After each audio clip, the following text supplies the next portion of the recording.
We can still go to the High Court and apply for a judicial review. What's that mean in English then? Are we screwed or not? Right. That was Debbie. Apparently Ray's having a press launch at the Chariot Square Hotel. So what are we waiting for? Come on then, Rebel Alliance. I believe that's a Star Wars reference.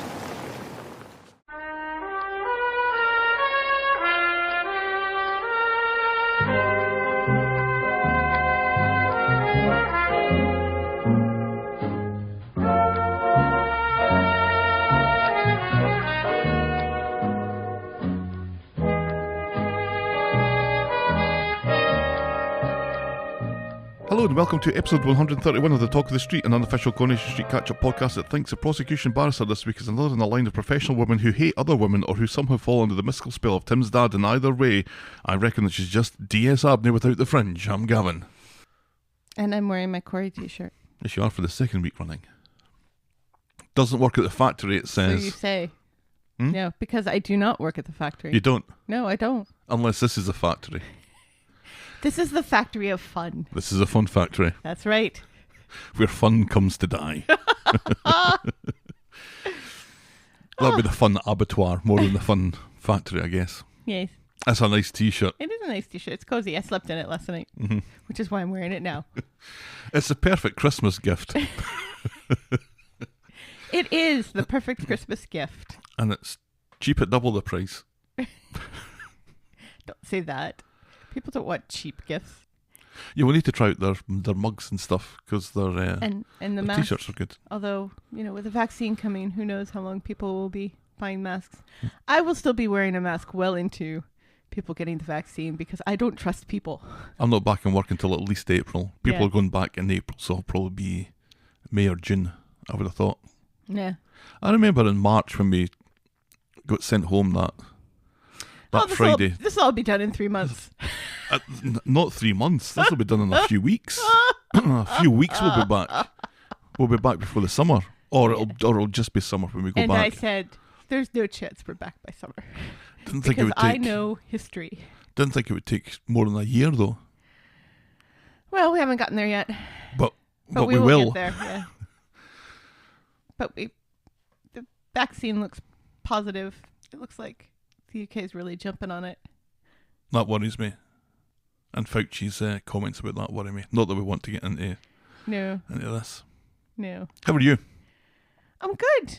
I'm all right. How was your week? It was nice. It was relatively uneventful, which is good. We're kind of back to really not going anywhere.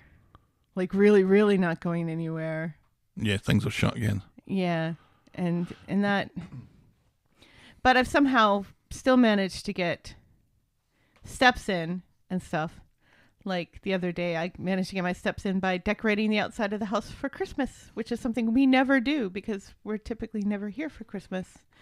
So we don't decorate the outside because we're not here to keep people from stealing our decorations. Not that, we live in an area with lots and lots of theft, but Or teenagers. the middle of the night still exists, so if people wanted to steal it, they could still steal it. They just have to do it under cover of darkness. Right.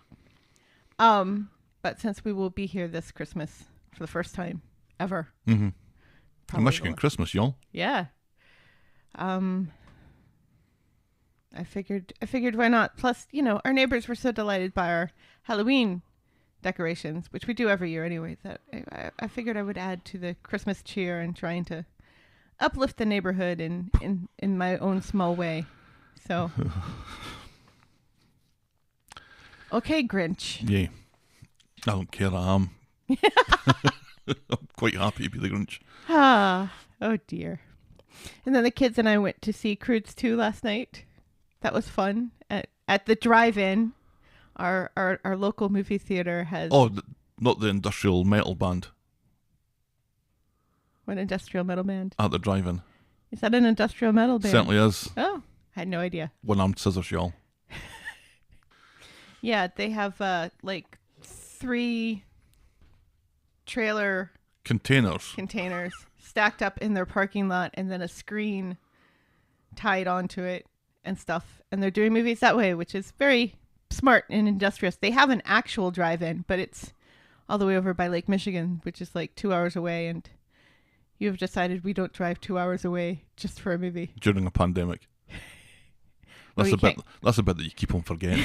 we can't really, in good conscience, get a hotel, and it's too cold to camp. See, this is why we need an RV. Then we could go anywhere. Well, you save up your pennies and you get yourself one.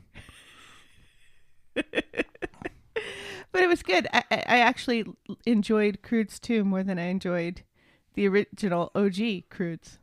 It was good. It was funny, and I liked it. This is the second movie we've gone to watch up there. The first one was Freaky. Completely different from Crudes 2. You keep on saying we. Although, well, me and the kids, There not we you. go. Although there were just as many kids at Freaky as there were at Crudes 2. Was it? How can you tell? Well, because they do come out of their cars every once in a while.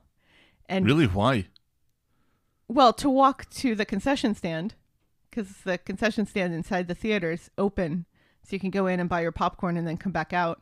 And it's lovely because they close the concession stand halfway through the movie. So if you buy the large popcorn, if you buy a large popcorn, you get a free refill. They'll just give you your refill there. So you get your bucket full of popcorn, and then you get a massive bag full of popcorn at the same time. Anyway, how was your week? Got new phones. Oh, yes. My phone died, so I need a new phone, which means that I need to get you a phone. My Although, battery was deteriorating as well, so it was time. And managed to kind of combine it with Christmas presents for each other, so there we Right. go. Yeah. And Black Friday. It's big. Or it's bigger. Yeah, it's bigger. It's not the biggest. I miss my button. I miss my home button. Do you? Mm-hmm. Take me a while to get used to that. Yeah, there are things that are cumbersome to do, like closing applications. You're supposed to like hold down at the bottom and then swipe up. Mm-hmm. I can get that to work. And sometimes it's hard to get that to work, and it was hard figuring that out until I asked Siri. I liked my little tap on the home button that brought the top half of the screen down to the bottom half of the screen. And you kind of have to tap on the bottom part of the screen now to make that happen. Mm-hmm. It doesn't happen all the time. Right. These are definitely first world problems. Yes. My main problem with it is you get fuck all in the box anymore. I remember back in the day you used to get a lovely little ceramic stand that you could put your phone in as it was charging on your desk. And it had a bit of heft to it. It was great, and it would sync with your computer as this was going on, and you'd get a little screen cleaner, I seem to remember, and you'd get headphones or earphones, and you'd get a charger that you could plug into the wall that had all the bits that it needed to plug into the wall without you having to buy anything else. Mm-hmm. And it would say not designed in California. It would say made in California. And when you opened up the box, a lovely little smell came out of it. It was like buying a new car. Now, the only part of buying a new phone experience that's like buying a new car is the length of time you're in the fucking shop. Yeah, you don't even. You ain't got a charger with it. And it's a lightning to USB-C cable that you get. Who's got what? The only thing that I've got that's a USB-C is my PlayStation controller, and you can't charge a phone with a PlayStation controller. that's why we had to buy those blocks, Right. which were pointless. Which you have to buy other things. Yeah, you don't even really get to peel the film The off. guy did it in front of us. Yeah, he did it in front of us, and then put like the plastic protector on there because, God forbid, Apple make a phone that won't break if you drop it without buying an extra protector onto it. Right. Anyway, we're late for the preamble. I'm a little disconcerted too with the Face ID as opposed to the thumbprint ID, especially since nowadays, if you're out and about, you're wearing a mask and it doesn't recognize you. Mm-hmm. You have to take your mask off. Or just put in your PIN number. Right. Yes. But still, it's like, oh, for fuck's sake! I used to be able to just stick my thumb on this and it would work, but now, no. Anyway, first world problems. Are you ready to preamble, my dear? Give us some of that first world Corey news.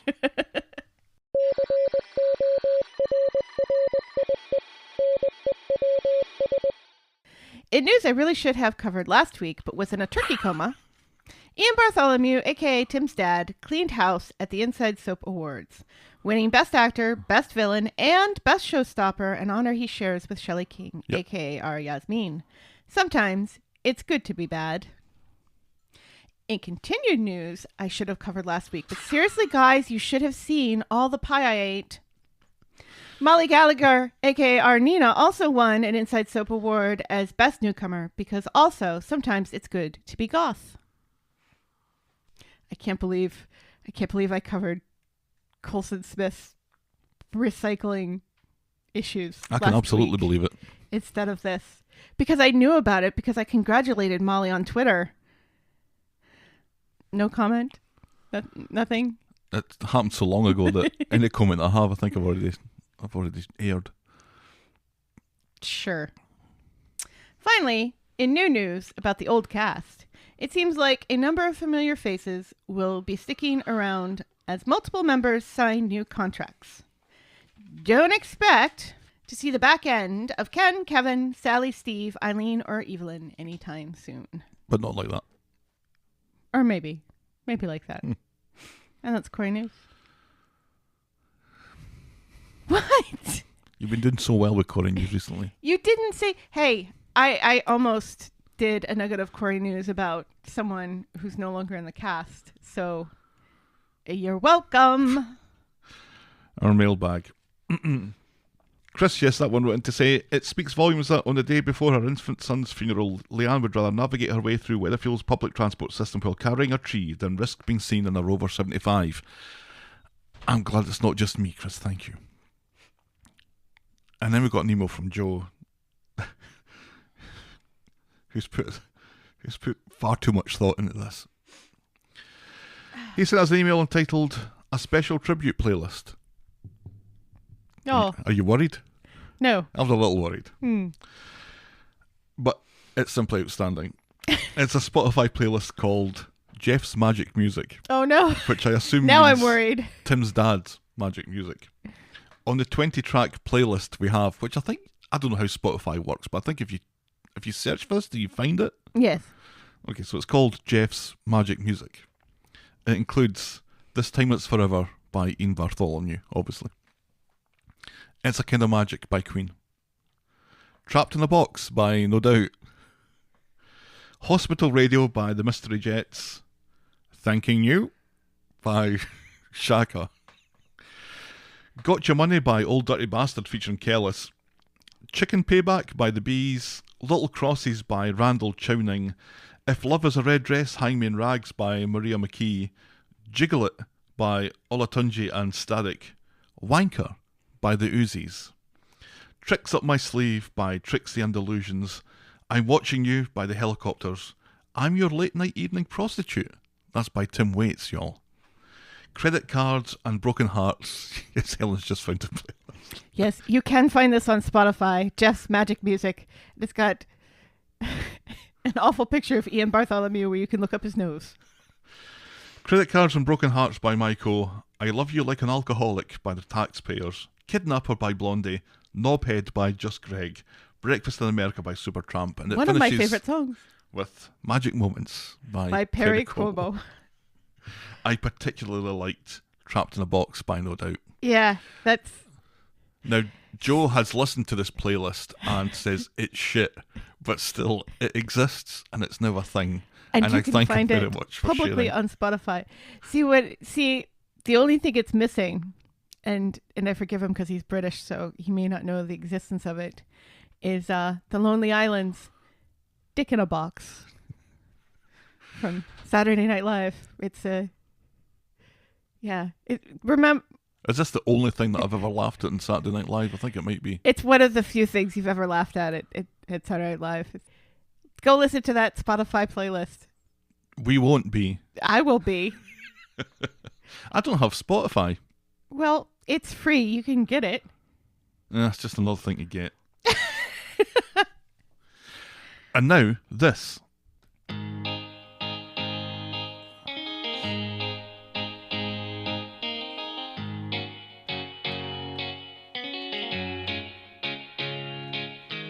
Welcome, welcome, welcome. Welcome to Last Year Tonight this morning with me, John Oliver. Just enough time to quickly talk about Brian Maiden. Remember Brian Maiden? Yes. This was Seb taking Emma to an Iron Maiden tribute band Yes. that she didn't want to go to. Her dad liked Iron Maiden. She obviously doesn't. Yeah, but Seb's heart was in the right place. I haven't seen much of Seb lately. Shh. If you don't say his name. I was Gavin, and you were Father Christmas. You perhaps unsurprisingly had done a bunch of Christmas shopping. Yes. I'd done a lot of Christmas shopping yesterday. Then you walked in and saw the screen that I had up, so... Well, I wasn't going to, but then you closed the screen that was on top of it. And then I saw... Yeah. Enjoy your teapot. It's your fault. You were kind enough to give us There were lots of things on there. I have no idea what it was. They were all teapots. Were they? I had no idea. All I noticed were TARDISes. I had no idea that they were teapots, so now you've ruined it. Oh, I ruined it yesterday when you got to see the screen. No, but I didn't. All I noticed was it's TARDISes, and so I left because I knew that you weren't looking for them for I yourself. certainly wasn't. Because you don't like Doctor Who. The one that I got wasn't on that screen, though, so that's at least somewhat of a surprise. I'll give you it as soon as it arrives, it's fine. No, I don't want it. I want it on Christmas. That's the whole point of buying extra presents that aren't the phones. You were kind enough to give us a goat update. A goat update? Mm-hmm. You spent a good 5 minutes talking about goats that had been born on your mother's farm that isn't really a farm. Oh, yeah. Twins, apparently. Oh, yeah. Emma seems oddly threatened by her fledgling relationship with Seb when she offers to eat a hot pot despite being vegetarian and agrees to attend an Iron Maiden tribute act despite hating heavy metal. Billy almost gets to the end of a wedding ceremony and Robert seems surprised when all his lies come home to roost. That was quite remarkable. Mm-hmm. Derek is back in the scene as drunk as usual, but with an interesting proposition for Nick and Sarah and the rest of the Knickerpacking people. Despite an extensive list of backfiring attempts to do the right thing by her son, Bernie's attempts to do the right thing can be counted as one confirmed backfire with another one pending. And elsewhere, Fizz threatens to count up to 5 and then ends up counting down to 1. Roy sank Richard's battleship. Daniel watches some videos in his vest. Rita has no mates, but Mrs. McElroy's cat is going to be fine. Our moment of the week was Michelle reading out Irish Tina's text during her wedding vows to Robert, and a boring moment of the week was Aggie not being able to cook. And that was Coronation Street, and the talk of the street, this time last year. Shall we dive in, my dear? Yes, please. Our first storyline today is a ceremony to celebrate Oliver's life. On Monday, David goes round to see Nick, who has slept on the couch. Nick explains how Leanne was up all night, sobbing, playing Oliver's music box until 4 a.m, when it all went silent. You think she's sleeping now, but then in she comes. She's not been sleeping at all. She's been out. She's been out. She's been out for a walk. She acts snippily when Nick and David mention that she might want to take things easy. She has far too much to do, and then she seems to storm back out the flat again. Yes. See, this is very Leanne. Storming about. Yeah, and being very no nonsense, and I haven't had a long lie-in ages. Why would I start now? There's so much to do, sort of thing. Mm-hmm. You know, this is how she copes. This is how she grieves, by doing. And being kind of passive-aggressive about it. Yeah. And taking charge when she should be sharing the charge. At number 1, Emma is preparing a full English for Steve and Tracy, but she's forgotten the tatty scones. Oh. And there's a little bit where we hear different words for tatty scones. Right, yes. They're tatty scones. I think we would, in America, call them hash browns. No. Like the hash browns you get from McDonald's. They're kind of like that. No, they're nothing like that. That's the closest we have to that. It's nothing like it. It's nothing like it. It's like a potato pancake. It's like a latke. That's not a hash brown. There's no discernible bits of potato in it. There's no flaky, shredded potato in it. Yeah. It's like fried mashed potatoes. Essentially, it's fried mashed potatoes, yeah. Yeah. But it's nothing like a hash brown. Yeah, but it's the closest equivalent we have would be that. Because even a latke, you have. Yeah, but my some point shredded. is that even that isn't close. If that's the closest thing, it's really not close. Anyway. I like a tatty scone. A tatty scone on a bit of square sausage or on a bit of black pudding is... Yeah, we've had tatty scones before. I've made them, they weren't very good. Tracy warns that Steve is still in bed and not to expect him getting up anytime soon. He's grieving and he needs some time on his own. but she still fancies a full-cooked breakfast, so she tells Emma to get stuck in. Yes. Back at Nick and Leanne's, there are so many flowers arrived at the flat that they've run out of did I say vases or vases anymore? That's not a word that I say very often. Either is proper. Vases. I think I say vases. Not vases. No, I think it's vases. Mm-hmm. Vases? I say vases. Schedule. Vases. Yes, vases. Garage. Garage. And have had to improvise with a teapot. In comes the Undertaker. He's buzzed him in and Leanne's lit him up. Nick is furious and wants to tell him to fuck off, but Leanne called him earlier. Oliver deserves the best send-off, so they need to get planning, and Nick pinches the bridge of his nose. Leanne is right on this one, I think. You start to get things organised immediately, because time runs away with you and you don't have a lot of time. Yeah. She should have called Steve first before the Undertaker, though, I think, and said, hey, I'm going to call the Undertaker. It's nice that we keep getting to see the Undertaker. He's becoming like a regular member of the cast now. I'd quite like him to have some entrance music. And wear a hat and a long coat. Absolutely. And do that thing where he rolls his eyes back in his head. Then has and a grows tattoo some facial hair. And has a tattoo of Sarah across his neck. Lovely stuff. Anyway, I think every time I've been involved in arranging a funeral, which thankfully hasn't been all that often, the day off for my dad, I was on the phone to the Undertaker. Mm-hmm. And it was the day after my mum that I got on the phone with the Undertaker. Because the crematorium in Falkirk, I don't know what it's like these days, but that gets filled up, so to speak, fairly quickly. And even with my mum, we were like almost 2 weeks later. Anyway, the Undertaker has all the information he needs, and then he pile drives Nick through a table. The celebration of Oliver's life, not a funeral, will take place in the metaphorical community garden. And then there's the music, the flowers, everything else to be organised. Leanne has a sudden notion about the music while Nick is oddly conscious of taking up the Undertaker's time. She fetches a music box. She doesn't know the tune, and neither does the Undertaker, but he promises to find out. Did you know the tune? It was familiar. I didn't bother looking it up.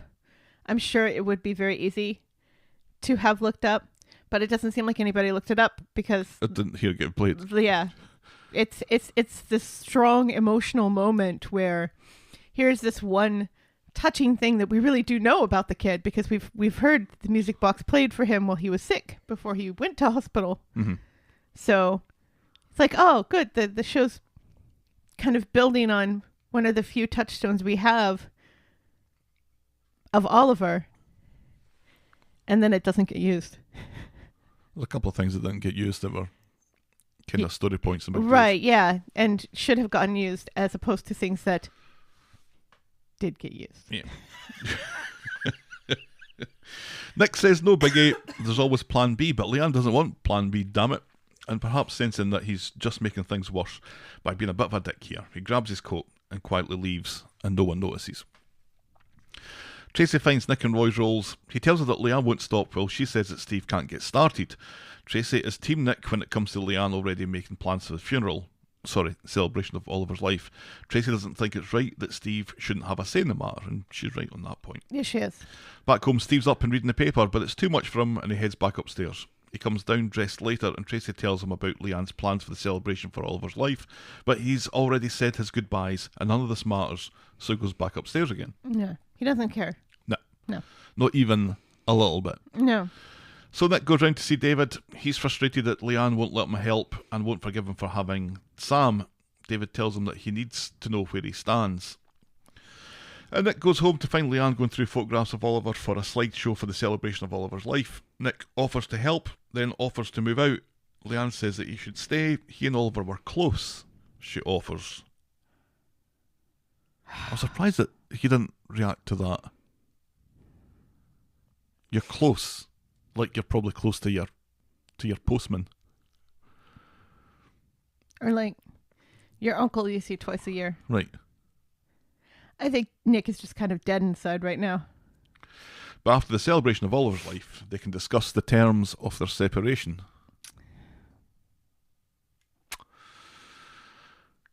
Yeah. I thought that was quite cutting, and I saw no mention of it anywhere, but just to tell somebody who you've said you're essentially his dad, and you're fulfilling a father role in his life, Right. even though we didn't get to see any of it. But to then kind of, again, with the passive aggressiveness, I'm going to take everything back and just give you this little bit that you were close. That there's really nothing. Right. And it's so significantly different from last week when Oliver died and Nick was there for her, and, you know, Nick was compassionate and Nick helped with the pajamas, you know, and she allowed him in and everything. And then they had that chat on the floor and all that stuff. It's like, oh, all right. They're going to be okay. These kids are going to make it. She's softening up a bit. Mm-hmm. She's letting go. She's recognizing the mistakes she's made. They're going to be okay. So for us to have all of that emotional wealth last week, and then to just have it just not matter this week, it's very manipulative to your audience. And I, for one, don't appreciate it. Tracy goes round to see Leanne and to explain to her about Steve, who doesn't find himself in the right frame of mind to deal with any of this, which doesn't go down too well with Tracy. Or Leanne. Tracy, however, does offer to help and offers up Amy and Emma too for anything that Leanne and Nick need. And then on Wednesday, Leanne is round at number 1 asking for Tracy to source some little windmills because Oliver loved little windmills. Mm-hmm. And notices that Oliver's memory box has arrived. Pinwheels. Yeah, Pinwheel spinning around. She seems touched by this and then angry, and then asks if Steve is still in bed, which he is. Tracy assures her that he's not going to miss his own son's celebration of Oliver's life. See, I was confused by that box, by that being the memory box, because it seemed a bit toady to have all the memories in. For some reason, I was thinking that was like where they were going to put the ashes. So then I was confused later on during the celebration of life that there was a coffin. I didn't expect it to look like something that somebody had made. That kind of threw me. Because my idea of a memory box was like an old cookie tin with a whole bunch of stuff thrown in it. Right, or a box that you've pulled down from the attic. Maybe an old Victorian tin that holds other sepia-stained photographs that you throw out so you can put the new memory stuff in. That's kind of the sort of thing that I had in mind. Or just a regular cardboard box. I didn't think... Well, you didn't... You know what? Cardboard, because things will get ruined in it. Because you think that the funeral was quite quick to organise, and getting this box together... Because that looks like it's been... Somebody's gone to a craftsman and they said... They sent away for that and had his name, etched on it. Carved in. Yeah, that is rather quick. Unless I feel like they sent away for it when they first had the idea for the memory box, not the day he died. Oh, sure. Yeah. So that gives them a little bit more time. Still, it's a quick turnaround. Yeah, especially during a pandemic when shipping is a bit slow. Did you pick up on Oliver's middle name? I can't remember what it was. Was it Benjamin? I think it was Benjamin. Oliver Benjamin Battersby. Mm-hmm. I remember thinking that the middle name, I liked it more than the first name. You don't like Oliver? Yeah. It's a kind of, no offence to any Olivers that are out there, of which I'm sure there are some. It's a name that when you hear it being said often, it sounds odd. Really? I found it, and especially because it's been said so often over the past few months, it kind of started to jar with me. It just reminds me of Oliver Twist in the musical. So, and considering I also have a child named after a Dickens character, it doesn't bother me. So that's right. Where is Miss Havisham? I think she's still in bed. Right, in her wedding dress. In her wedding dress. Stale cake. Still. So write books though, so. Yeah, that wasn't an accident. No. Nick finds Leanne at the bus stop. She's off into town to get an apple tree. He gives her a lift, but he offers to give her a lift, but she knocks him back. Rover 75. They have an awkward chat about Oliver's love of wheeled transport, but agree to meet at the flat later because Nick has something to show her. And But not like that. And the thing that he has to show her It's his penis. is another memory box. Oh. Nick got one for Leanne too and brought some stuff together that she might want to put in it. Leanne is really touched and thanks him. It looks like it could go either way. Right, yeah. Because she doesn't like this idea. I'm wondering if she doesn't like this idea because it wasn't her idea. Well, she doesn't like this idea, but now she has it. Right. She's like, yeah, maybe it's for the best. Yes. And then there's a brief scene later outside the florist where the flowers have turned up a day early. Right, and Tracy's mad, but Leanne doesn't seem to care. Which was weird. Well, I can understand why Tracy's mad because she's trying to show Leanne that everything's going to be perfect. Right. And Mary's insisting, like, oh, this isn't a big deal. This happens all the time. We just have to store them for a day longer than we would normally. And if I was a florist, I'd rather have them the day before than the day off. Right. Because the day off, I'm starting to worry that they're not going to show up. Right. That's what I'm going to be worried about. I don't know. That's what keeps me up at night. It kind of seemed, those kind of thoughts that they're not going to show up at all. It kind of seemed like a pointless. That's what I worry about. It kind of seemed like a pointless scene that meant to show us things that we already knew. That Tracy's trying really hard for Leanne. It looked like the writer had to hand in a 22-page script and they were 1 page short. Or they had to include Mary somehow this week. She was available this week, so they had to put her in at least one scene. Right. Back at the flat, Nick tries to do some comforting, kind of you won't be alone type speech stuff for Leanne, but she gets a text and that's all she needs to flash him a quarter of a smile and go off and deal with whatever the person wanted on the phone. Right. Which we never really find out what that's about. Probably something about the funeral. Nick's Celebration trying of here. life. Thank you. Because on Friday, it's the morning of the celebration of Oliver's life, and Leanne is in a bad mood. God, this happened so quickly. In a bad mood with everyone. It's like, right, the kid's dead, let's get him buried so we can move on to other stuff. Yeah, I don't think that. I feel like this is following a fairly standard time frame. My mother wants to be buried the same day she dies. In a plain wooden box. So. Should we start making them? It feels like we should.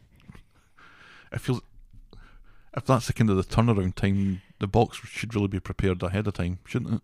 Well, I mean, you do typically buy all of your stuff before you die. You prepare and everything. She's already got her plot. She's getting buried behind Calvary Chapel. In that tiny cemetery that's behind Calvary Chapel. In a box that doesn't currently exist. Which is fine. Or may exist, I don't know. Oh, she has the box? I don't think she has the box, no. But I think she's paid for it and it's, it's on reserve, I guess. I don't know, maybe these are things we should talk to her about instead of discussing on the podcast. I love your mum and everything, but that's creepy as fuck. It's like the old... Jewish tradition. Oh, I know. Yeah. I'm Much just thankful that she doesn't want to be put in a pyre. Let's be thankful for that. Well, no. The Vikings are on my dad's side, I believe. Which you can tell by your dad's towering height. Yeah, the Vikings were actually on my mother's side. You're right. Right. Because no offense to your dad. He has a bit of a short arse. Yes. Whereas my mother's family were tall, massive, stately Dutch people with good skin. So anyway, Leanne's barking orders at Simon, threatening a non-present Steve for the idea that he might not show up. Nick and Toya urge her to relax. Privately, Nick worries to Toya that Leanne might not be okay. Toya says, of course she's not okay. We're Battersby's. It's after the event that you really have to worry about. And I'm like, fucking hell, what's that going to look like? If this is what it looks like before the event, jeez. And number one, Tracy has stolen the little windmills from someone's garden. And then Amy says that Liz has called wanting to know when they'll be landing in Spain. So it looks like a bunch of them are going to be going out the show for a bit. If they're all going to Spain. They're going to Spain during a pandemic. They're all going on vacation during a pandemic to Spain. To be fair, I think I could probably add the phrase during a pandemic to every sentence that I've written down here. Right. Yeah. Leanne urges Tracy to find pinwheels during a pandemic. Then we learn that Steve has gone out, but no one knows where during a pandemic. See, it's easy. But at least he's got his mask. As it turns out, he's at the hospital looking into Oliver's old room that is now occupied by another child during a pandemic. That was an odd thing to do. I mean, I can see why. Oliver spent a lot of time in that room. It wasn't like he was only there for like a few nights and then died. He was there for like well over a month. So it's kind of like home. Because he's been there for so long, I think I'd be more inclined to never want to go back to that fucking place ever again. I was on full bed rest in the hospital before giving birth to Benny for a month, and then was staying in the family room in that same hospital for almost another full month after he was born because he was so small. I remember kind of missing it after those 2 months were over and we were home. I do, and I still think fondly kind of that room and the silence and people looking after you and getting you everything you want. This isn't exactly the same thing. No. In fact, I'd go as far to say this is the opposite of that. Right. But I mean, it was also at times traumatic and stuff. I mean, of course, because bed rest and stuff. There was a reason for it, but yeah, I guess. I think it'd be the last place he would want to go. It would be the last place I would want to go. I'm not Steve. No. So he meets this new father and explains he's spent a lot of time here because his kid used to live in that room. And they chat about the hospital and the nurses and how they take stuff for granted these days. And Steve gives the other dad hope by lying and saying that Oliver got better. Keep the faith, says the other dad. Yeah. We don't know what his kid has, though. No, so. But it's ICU, so it's not tonsillitis. No.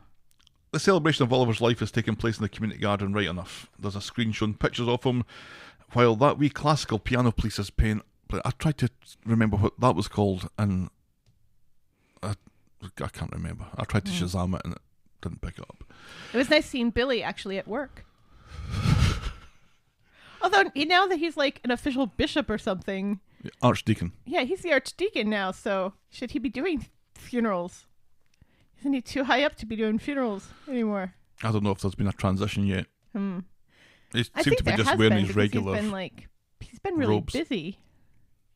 So he says. He's been really busy with all of his new things that he has to do as Archdeacon. I don't know. I have very rarely belonged to a church with a hierarchy, so I don't know what any of this means. It's just remembering the word archdeacon. That's it. That's all you have to do. So Steve shows up apologising for being late. He checks if she's okay, and he airs this notion that what he really wants to do with his life now is continue working and raising money for sick kids, and he wants to make sure that she's okay with that. Yeah. And she's like, well, why wouldn't I be okay with that? Right. And he asks her if she wants to help out, and she's like, let me get through today first. Yes. Then Billy, as you said, is there in his robes, rather keen to get started. Yes. You in a hurry, Billy? You going somewhere? Apparently he You got is. some other archdeaconing to do somewhere? Right. More funerals. So Leanne is getting ready to start when she sees Sam hanging around outside the garden, and she does not react well to this. No. He pulls up on a bike. He locks his bike to an old pipe, and he turns around. His mom nowhere. This kid keeps showing up in places he's not supposed to be. Well away from his home, his actual home. Right, because I don't think we're led to believe that they live in Weatherfield. No. Because if they lived in Weatherfield, wouldn't have bumped into each other before now. Yeah. Natasha's parenting is awful. Although he was at Weather General, so he must be somewhere fairly close by. Still. he keeps showing up in places and insisting that his mother doesn't know that he's left. He's writing letters to adults that she doesn't know about either. I think she does know about these things. She's not exactly a helicopter parent, is she? No, and I mean, this is speaking as someone who's also very much not a helicopter parent, but still, if my 10-year-old Wanted to go to a celebration of Oliver's life, you'd fucked know off about it. like 5 miles down the road, I'd want to know. The kids still have to tell us where they're going before they leave. Right. So, she blames Natasha, but according to Sam, Natasha has no idea where he is. Excellent. Because she's a bad parent. Excellent. He came on his own to be at his brother's funeral. Leanne tells Sam that Oliver wasn't his brother. He has no right to be there. This isn't about him. And she tells him to get to fuck. Nick She says this to a child. She says all of this to a child, to a little child. Surely, yes, a child who is, let's be honest, one of those annoying, precocious children who are really tiny adults. Mm-hmm. But still. Nick looks at his son as if to say, yeah, Leanne's made a fair point. Yeah. Sorry, kid. Sam knows when he's not wanted. What was your first clue, Sam? Was it when Leanne said, you're not wanted here? Nick says Leanne will never be as upset as she is now, so don't take it to heart. And then he invites Sam to attend with him and stand at the back. That doesn't seem like a good idea. No. Meanwhile, Which Toya... isn't what happens. He's hiding behind a fence, He's kind of outside the community garden, peeking in. like he's in prison. It's a strange wee shot. And it's not near Nick at all. Nick is still up in the front by Leanne. Ay. Meanwhile, Toya has planted a tree while Sarah sits at Costa and sobs. Billy says something about trees. Leanne reads notes about how Oliver was so young and how this seems so unfair and sad. She sobs as she continues to talk about Oliver and his red car and how every time she sees a red car she'll think of him and how lucky she was to have him in her life. She didn't have the red car, though. No, Nick's got his hands on that. No, Steve's got his hands on that. Steve's got the red car. After watching the She's got celebration that stupid lion. of Oliver's life from that, which I think is new. That was bought while he was in hospital. Was it? Or because there was another stuffed animal that used to be his favorite before the red car, and I thought that was the lion. I thought the Because lion... Emma and Amy bought him something too while he was in hospital. That was a lion. Was it the lion or I was think it so. another stuffy? Was it like a tiger or something? No, I think it was a lion, which means that he's never set eyes on that thing. I don't know. Still, Leanne got comfort from it. That's the main Right. thing. So, after watching the celebration of Oliver's life from afar, Sarah goes into the Rovers to get wrecked. She proposes a toast for Oliver and Billy. Carla is there, Adam and Peter hanging around in the background. Sarah says how pleased she is that Carla and Peter are still together after our one-night stand and how she was there when the guy was hiding in the office. Adam tries to hurry Sarah out while Peter angrily mops up behind the bar. I'm surprised you haven't included the Shona stuff in this storyline, since all of the Shona stuff is related to Oliver. Yeah, I ended up splitting it out. Why? I don't know. Because it's really kind of important to the storyline, because I'm going to rant about something in the Shona storyline that's not included in the Celebration of Life, which, again, is like we're not getting our emotional payoff from this thing that happened in the Shona storyline. Yeah, I think I started on it separately when it looked like it was going to be a different story, and then it didn't. And then by that point, I would have to watch the whole thing over again to figure out where to put them back into the other one. So, we'll come to that later. Billy is drawing the celebration to a close with Can't Stop the Feeling by Justin Timberlake, while the hearse drives slowly by and Trolls soundtrack. we see that Steve has the wee red car. For some reason, Nick tells Leanne that Amy and Emma are going to take Sam home and take care of him, and she says Sam is his responsibility and he should be the one to take him home. And then she storms off to the hearse. Mummy's here, she says. Yes. Although it wasn't as threatening as I've made it sound there. Yeah. It wasn't a mummy's here. So Leanne's like, fuck off. I don't want you at my son's, the final part of my son's funeral. Because you have this other kid with you, which was exceptionally cruel to Nick. Right. I mean, I can understand wanting Amy and Emma to be at their brother's. Just let Sam come, Leanne. Just let him come. It's not going to hurt anything. I think in the moment she thinks that if he's there after this is all done, this is what she's going to remember about that day, is that wee shit turned up. Well, that's all she's going to think of anyway. Mm-hmm. But it's her attitude about Sam that is the problem, not Sam himself, really.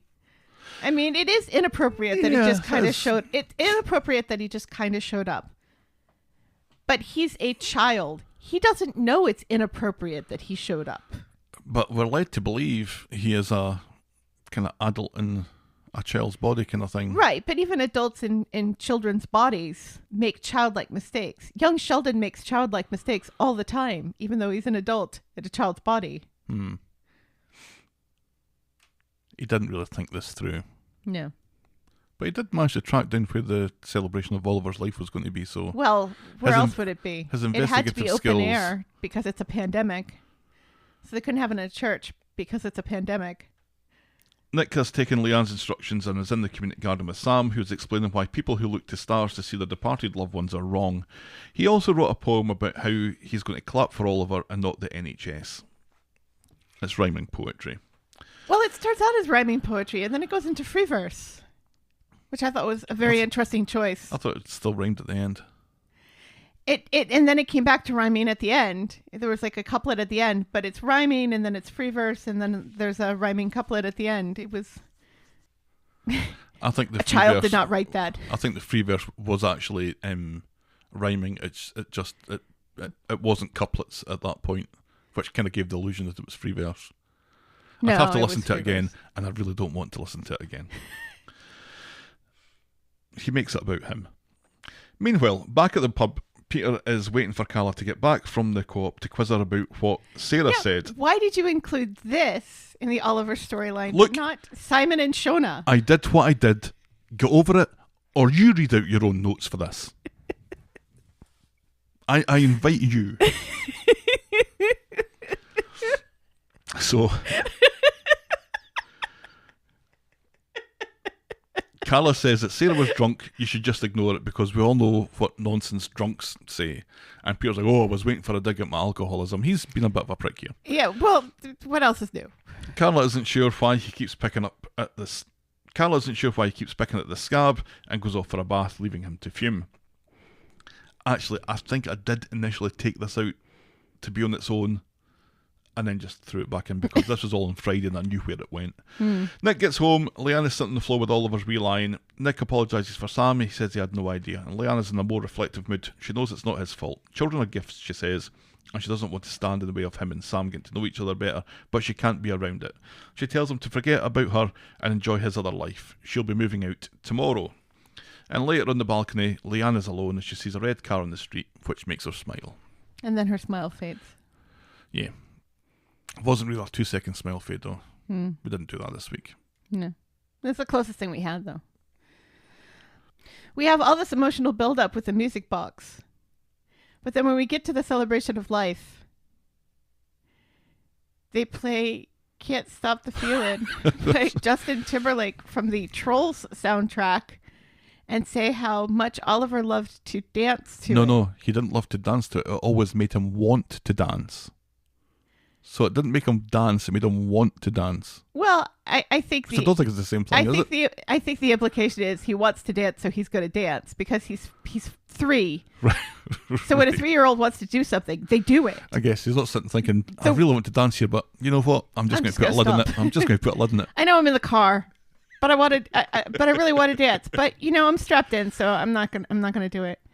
Which leads me to question: is Oliver a Justin Timberlake fan, or is he a fan of the movie Trolls?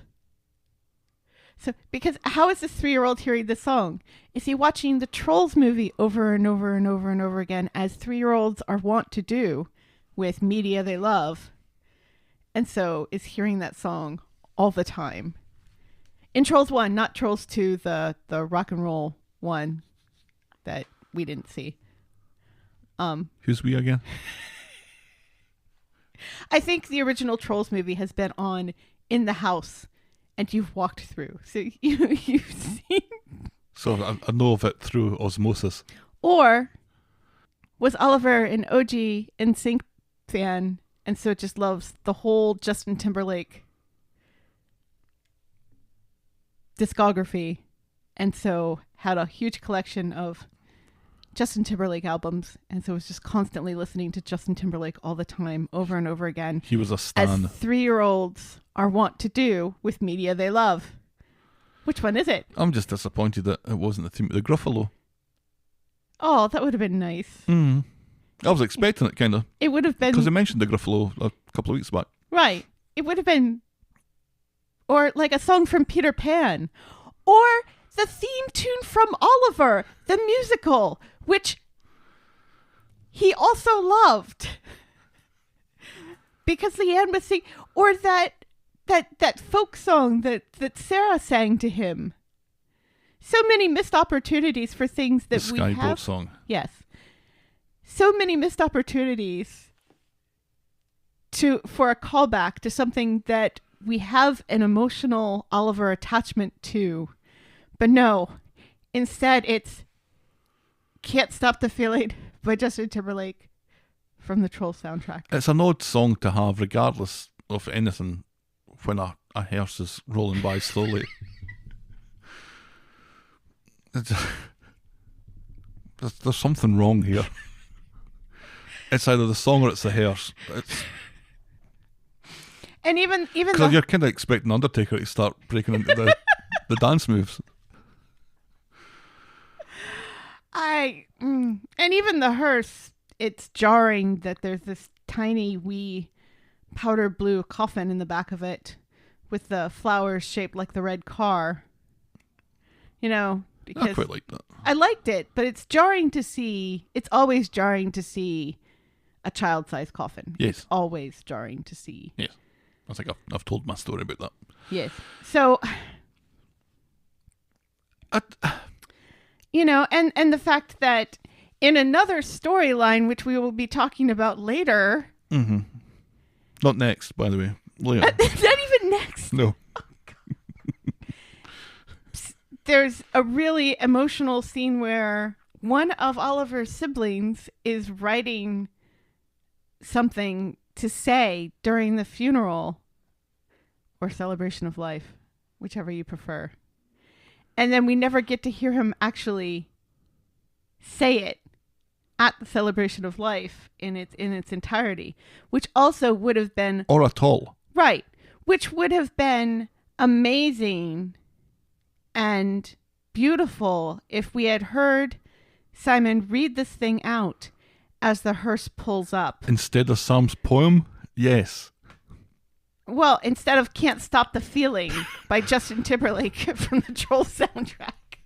I was expecting, as this was going on, I was expecting Simon, because he hits the play on the iPod or whatever it is. And, oh yeah, iPod granddad. But then, but it's when he hits, I was like, you're not going to read your wee bit over this, are you? For music. And if the music's playing, are you going to get to read your wee bit at all? I expected that more than I expected a poem from Sam. But yeah, I was kind of a little... it's like they're far more invested in building the character of Sam up than Simon. Even though Simon is getting his own storyline, which I'm sure is leading to unfortunate things in the future. I expected Leanne to be a bit more rational and reasonable throughout this week leading up to it. And I kind of found her continued barking and snippiness and anger and stuff, which, you know, it's all understandable. Mm-hmm. And particularly the reaction to Sam, it really drew away from the emotion of it. Yeah. for a kid's funeral, it felt oddly missing the emotion. Yeah. In places, no, there were places when she's reading out her bit and she's crying. You kind of see the Leanne that I was expecting to see prior to that a little bit more. And for her to talk to Sam in a way that she speaks to adults, in really that harsh, cutting way, I can understand her being upset that he's there. But you don't speak to a child like that. And Leanne has always been really good with kids. It kind of drew my breath back to hear her talk that way. Oh yeah, it was shocking. To a child. In keeping with what had happened up to then, this is a prime candidate for outsourcing. Nick, you fucking deal with this, because it does two things. It gets you out of my hair, and it gets that wee kid away from here as well. You deal with it. Yeah. It's your kid, you deal with it. Because I'm here for all of her. Right. Which she pretty much said. But she no, didn't have she to go over storms and, out right, and, yells at this child. tells Billy to hold his horses. Yeah. Hold on, Billy. I have to go yell at this child. Right. I'll be back in a sec. Oy. Our next storyline today, controversially, So do you think Leanne is really leaving the show? nah. Or leaving the flat. Because nobody's mentioned her leaving the show. She's leaving the flat. Yeah. Where's she going to go? Yeah, she'll probably move in with Toya. There isn't enough room for... They'll make room. She has another sister, Yeah, she's not going to go. She's not going to go out of it. They'll make room. Room's never a problem. They'll stick an extension on. It'll be fine. She could share a room with Craig and Faye. Right. The original odd couple. The new throuple of the street. God, Leanne and Craig would just get on. Well, Craig would get on Leanne's tits so much, Right, not like that. but not like that. Or maybe like that. Who knows? Ray Weinstein and Coronation Towers. On Monday, Debbie and Ray Weinstein are comparing notes in the bar of his hotel, with Debbie confident that number 4 is in the bag. In comes Faye, late thanks to her bus, and she clocks Debbie, who Ray says was there to apply for the trainee manager job. Right. But it's gone to a better candidate. AKA Faye. And Debbie storms off, rather pissed off by the excuse that Ray has dreamt up on the spot. Right. Ray- And which Faye believes. Not Why is Faye not suspicious of this at all? just 50-year-old trainee manager of a hotel. Is less qualified than me, who has knows no nothing about it. qualifications. Right. Ray hopes Faye will have better public transport options after she moves, but Faye nonchalantly mentions that it looks like the flit is off. So Ray has phoned Debbie about number 6 and told her to get Roxy at the ready. He quizzes Faye to find out why Sally's not for selling anymore, and she explains about Tim's dad's moving, which was a fair point. If Tim's dad's moving, then we don't need to move. Right. Plus, Sally's all about moving to a place in Hale Barnes with a bidet. Wouldn't you know it, Ray has a mate who has a development there and might be able to swing Sally a discount. Faye thinks Sally will be thrilled. How can I thank you, she says. Oh, I'll think of something, says Ray. And it looks like Ray Weinstein might be back, which is a shame. Twisting his wee moustache. Right. And winking as he says it. He does wink. That's the jail right there, isn't it? Oh, yeah. Faye has come home to show Sally the house in Hale Barnes, claiming the developer came into the hotel earlier, offering 20% off if anyone signs up today, which is totally believable. Tim's unsure, but Sally's heart is sold because there's room for a pool and a retractable roof like Wimbledon. Where are they getting the money for this? She works in a Knicker Factory, and he's a cabbie, essentially. Yeah. That wasn't making money just a few months ago. Until they got an app that they never use. Tim realises that he doesn't have a choice here. So Faye's on her way back to work when she runs into Craig and excitedly explains that she's off to choose a wine list with Ray. What the fuck do you know about wine, asks Craig, supportive as ever, and then announces that it's sus as fuck that it'll just be her and Ray. She says that Ray takes her seriously and has faith in her, not like some people, and off she goes. And then Craig goes back to his Among Us game. His what? His Among Us game. On his phone. Was that what he was playing? I don't know, but whenever I hear the word sus, all I think of is people saying red is sus or yellow is sus on right. Among Us. I've never played it, but I've enjoyed watching it. Abby sees Roxy coming out of Sally's. It seems Ray introduced them some time ago. I don't remember that. And Abby is suspicious that today, of all days, Faye, who now works for Ray... Yeah, so Roxy is not really Debbie. No, as which we has thought. disappointed me. Yeah. Faye, who now works for Ray, has come up with this dream home out of the blue. Faye Ray. I said that a couple of paragraphs ago. You weren't listening. I know I was listening, but now I'm just, Screaming at King Kong. right? Doesn't matter because Sally has signed up and Roxy's buying number 4. Abby's determined to find out what that dick is up to. Unfortunately, this means running all this by Debbie, airing her suspicions that Ray is buying up houses on the street. Debbie poo-poos it, but Abby has got a bee in her bonnet about this and won't let it go. We then see Faye knocking on Ray's hotel door. And I'm like, oh, Flashbacks. fuck, we're back to this. Flashbacks of Michelle and Alia. He's in a bathrobe, about to have a bath. Just like with Michelle But and Alia. He invites her in and tells her to pour herself a glass of vino. Just like Michelle. Better to do the Alia. wine list up here to stop the other staff members getting jelly.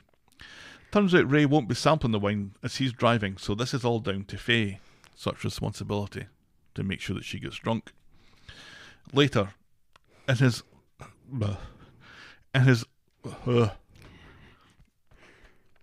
loosely fixed bathrobe, Ray Weinstein is manspreading on the bed as Faye tells him that his wine tastes like wet dog. He calls her a breath of fresh air, and she's charmed him. She mentions that she has a boyfriend, well, Craig, and Ray's feelings are hurt. He tells her she can always go back to cleaning cutlery if that's what she wants, or she can join him in the bath. After the bath, Faye is in bed while Ray's fastening himself up. Yikes. He praises her on seeing what she wants and going for it. That's woman's love for you, he says.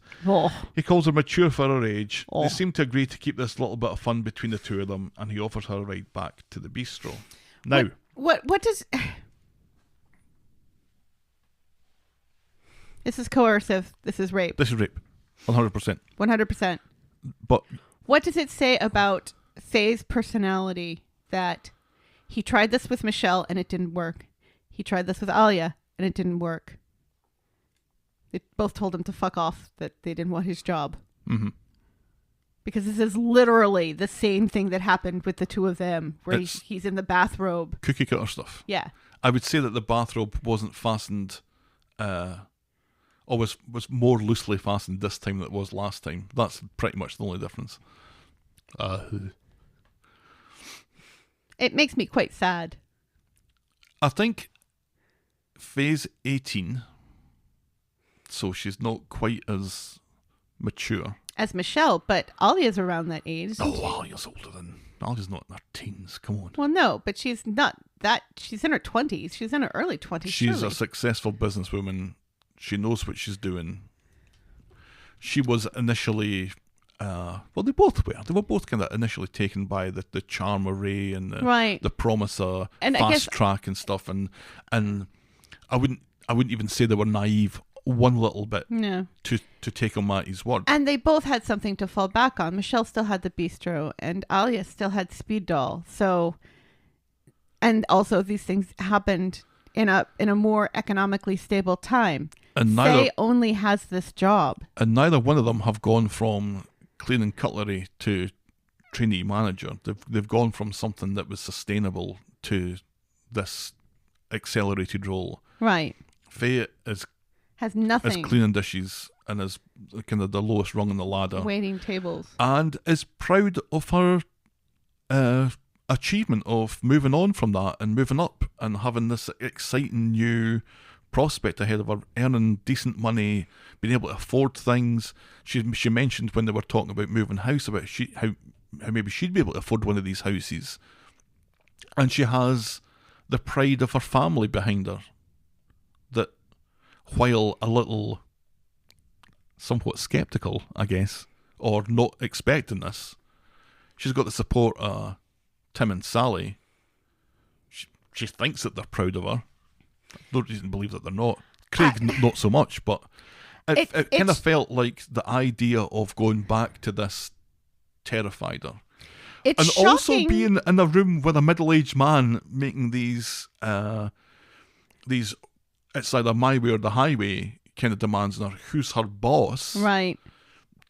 I think she pretty much froze. She looked frozen in the bed afterwards. Yeah. She didn't. No. It is shocking to me, after what happened with Michelle, after what happened with Alia, after what happened with Bethany, after what happened with Abby, Sally's best friend, who used to live with them, that Tim and Sally aren't more suspicious and aren't saying to Faye, maybe you shouldn't take this job. We're really proud of you, but we don't want you working with this man. Mm-hmm. Which none of them have said. Not even Abby.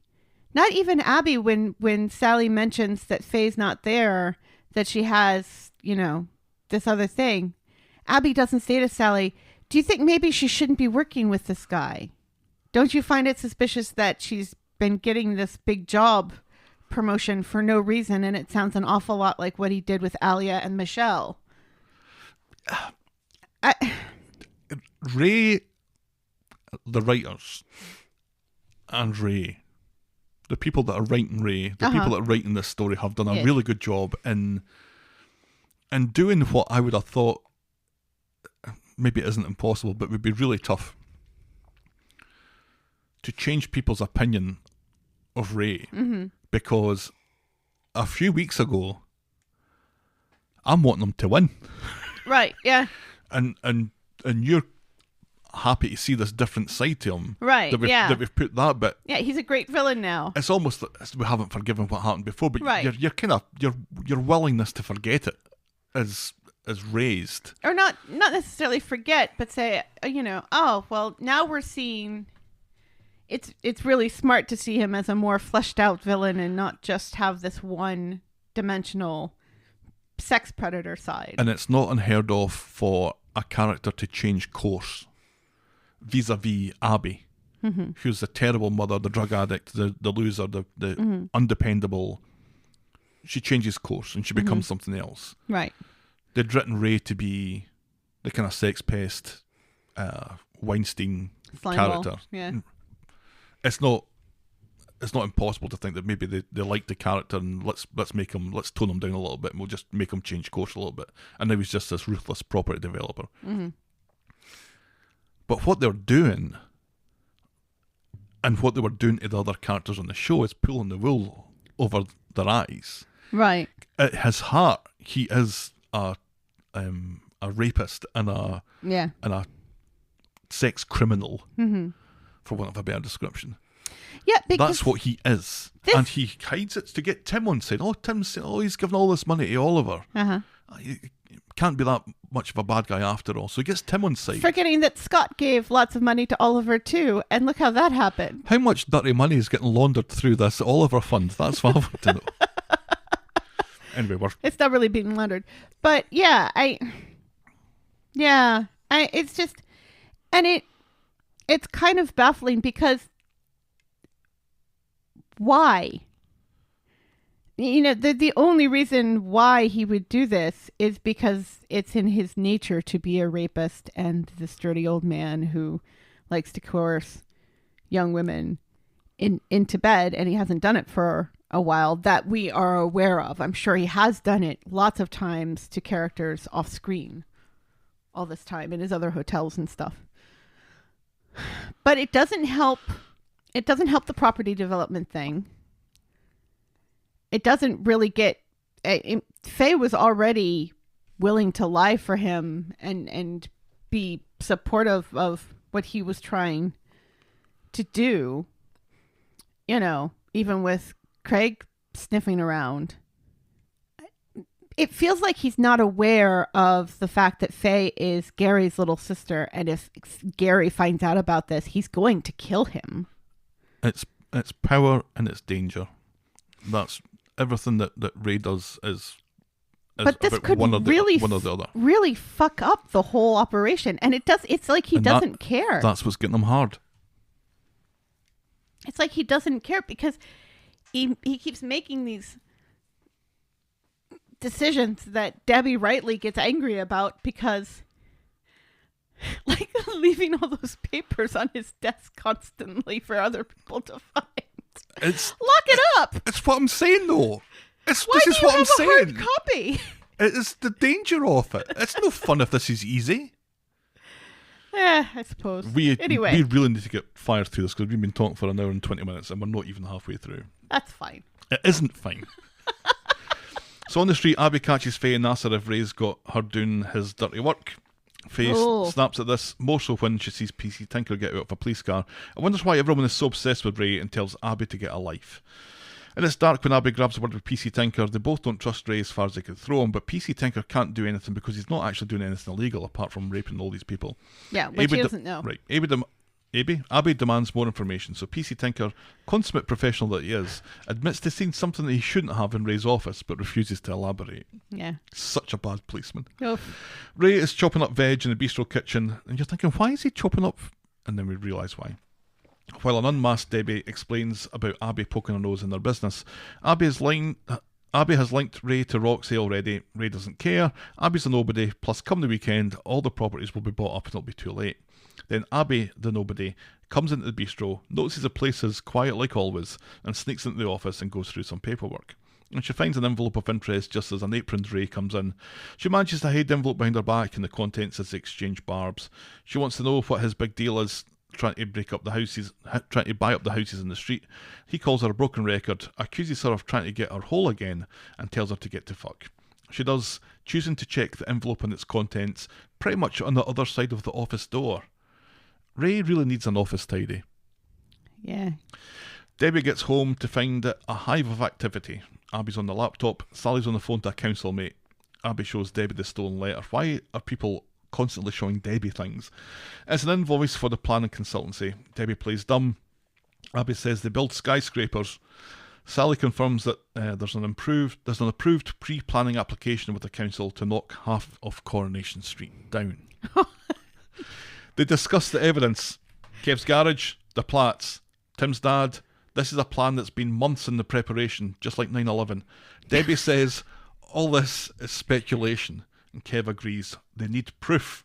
Sally will continue to do some digging with the council, and this development will go ahead over my dead body, says Abby. A little too foreshadowing for my liking. Debbie rushes to the bistro to tell Ray that Abby, Sally and Kev are onto them. Ray calls them the Three Stooges and plays it down until Debbie explains about Abby finding the letter on his desk and Sally's buddy at the council. It's all tumbling down. Ray points out it'll lead to Debbie's door. Debbie thinks it's worse than that because once word gets out, everyone's going to want more money. Ray will get the word out to the other investors. It's damage control now, and they'll need to sort out Abby. Mm-hmm. So on Wednesday, Abby's getting ready to head round to Sally's to chat about the proof thing. Kev thinks that they'll have enough on their plate with the trial, but privately to Kev, Deb thinks Abby's becoming fixated with Ray and wonders if she's using again. And Kev's like, I really don't think so. Yeah. Sally has discovered that the properties are called Fogarty Property. Did it have to rhyme?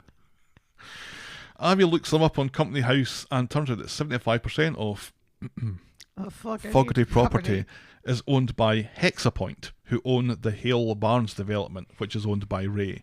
Faye, who comes down the stairs of discovery, is forced to admit that it was Ray who fed her that info, not a random property developer after all. It saddens me that Sally fell for that so quickly and so easily, because she wanted it. A bidet in a swimming pool and a retractable roof like Wimbledon. That's all it takes to buy her over. So Abby goes off to speak to David, who seems happy to discuss property dealings in his socks and pants in his front door. That was funny. He seems shocked to learn that Roxy is really Ray, and who the fuck is going to deal with the sinkhole in his back garden? Abby wouldn't put it and by... how are they going to rent back his house if they're going to knock it down?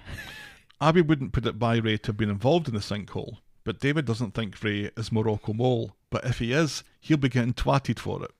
Abby says the whole street has to stick together on this, and a passing Brian advises David, put on some trousers first. That was hilarious. That was just so funny. David in his pants. Why is he in his pants? Did Did he spill something on the trousers he was supposed to be wearing in that scene, and they didn't have time to get him clean trousers because COVID? Because the only thing it serves is Brian say, put some trousers on first. Right. That's the only reason that he seems to be in these pants, other than to make us smile. At Chariot Square Hotel, there's a bit of an expo presentation ready for the Coronation Street Tiny development. wee butt cheeks. It looks snazzy. Ray and Debbie meet up. Ray is getting all misty about getting his hold of Debbie. Debbie tells Ray about Abby and her gob shooting off to everyone and recommends postponing the presentation to the investors. It'll be a disaster if Abby gets wind of this, unless... ... Meanwhile, Craig has gone round to see Faye to quiz her on why she hasn't been replying to his texts. Maybe it's because you're being too supportive, Craig. He admits he should have shown her a bit more face. Just a bit. Nice. He admits that he hates her working for Ray, a man who's knocking down people's homes. She didn't know that he knew about that, and he says that he was sworn to secrecy or Ray would have fired her. He was just trying to protect her. Well, that worked out well, she says, because now she's talked Tim and Sally into moving, and she chucks them on the spot and tells them to fuck off. Right.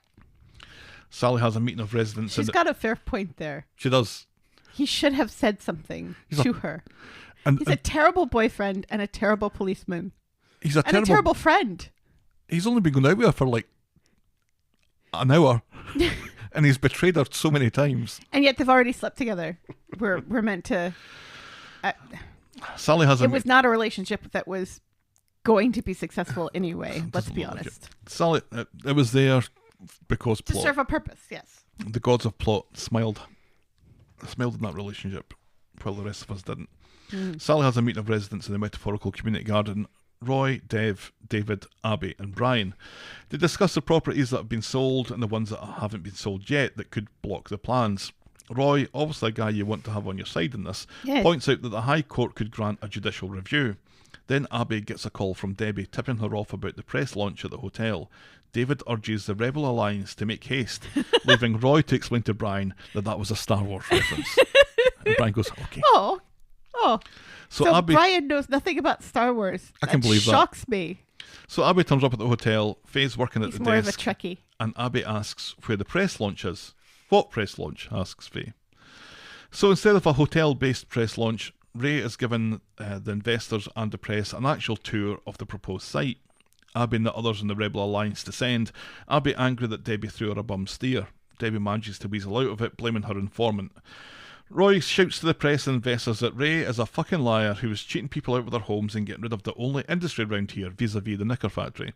This draws warm applause from the other residents. Abby shouts that Ray is a sex pest. Ray tries to explain, but Brian starts singing... He's also a sex pest! Brian starts singing, "We Shall Not Be Moved," and it all kind of snowballs from there. Ray shouts that he's offering 50 grand extra to anyone who hasn't already sold, and that shuts them up.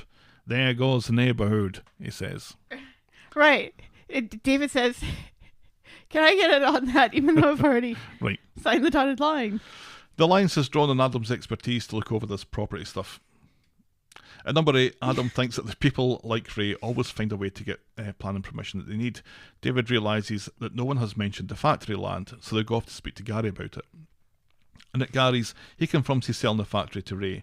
He's seen the plans and everything. He's got a good price and he'd be stupid to turn it down. David is pissed that Gary talked him into selling to Roxy, but Gary couldn't give a shit. It's not like they're all friends here, is it? And as they leave, Adam thinks Gary's enjoying it. "You have no idea," says Gary. Right, yeah. So and Gary, it's all because yes, Gail had taken that photo and Sarah told her not to show Gary that photo. He's still bitter about that. He's still bitter about that.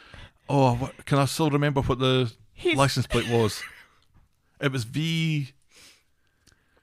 Oh, it wasn't V Plumbing, was it? He's willing to put the mother of his child out on the street without a job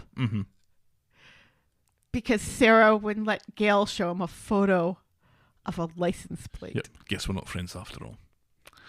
Back at number 8, Audrey's back. She's brilliant in this scene. She might as well have a sign round her neck saying exposition. I don't give a fuck is what that sign should say. She is strong bitch energy here, and I'm here for it. She was checking out the sinkhole and has dropped by to confirm that she's selling the salon flat, with Maria and Claudia agreeing to sell the salon so that she has more money for the barbers. David calls her a traitor.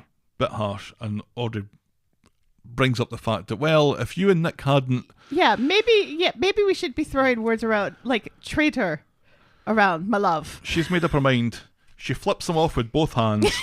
Fuck y'all, she says. She puts on her sunglasses and she strolls out. Tell Gail that I popped in. At Maxine's bench, David has bad news for Roy, Brian and Dev. Audrey's selling, Gary's selling, and that just leaves Brian and Rita. They're too late, but Roy says, not so fast, buckaroo. He hasn't got the cabin or Rita's flat or Brian and Kathy's flat. There's a public consultation to come. Man the barricades, says Brian. I'm glad that we're dealing with low-level local council dealings and processes here. Yes. On Friday, Kev and Abby are getting ready for a meeting with the council to put a case against Ray, and Kev blabs this to Debbie, who actually says, I hope Ray doesn't find out. Bring it on, says Abby. I know, when she said that, I was like, oh, for fuck's sake, Debbie. The Rebel Alliance meet at Swedal. Nina's there, so you know it's going to succeed. Roy has some interesting information. He's found out that the local suffragettes used to have their meetings in the old brewery. Pankhurst may have even given a speech there. This could make the building of historical interest, which would get it listed and protected from demolition. Then, on the quiet street, Debbie unlocks a white car that's outside her house and drops something into the footwell. And we don't know what it was. Drugs. And we don't even know whose car it was. Kev's. Is it Kev's car?